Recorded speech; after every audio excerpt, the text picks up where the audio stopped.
வெற்றி நிச்சயம், இது வேத சத்தியம். கொள்கை வெல்வதே நான் கொண்ட லட்சியம். என்னை மதித்தால் என் உயிர் தந்து காப்பேன்.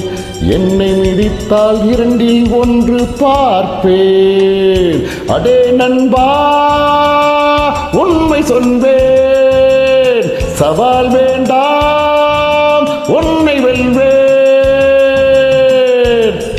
வெற்றி நிச்சயம், இது வேத சத்தியம். கொள்கை வெல்வதே நான் கொண்ட லட்சியம்.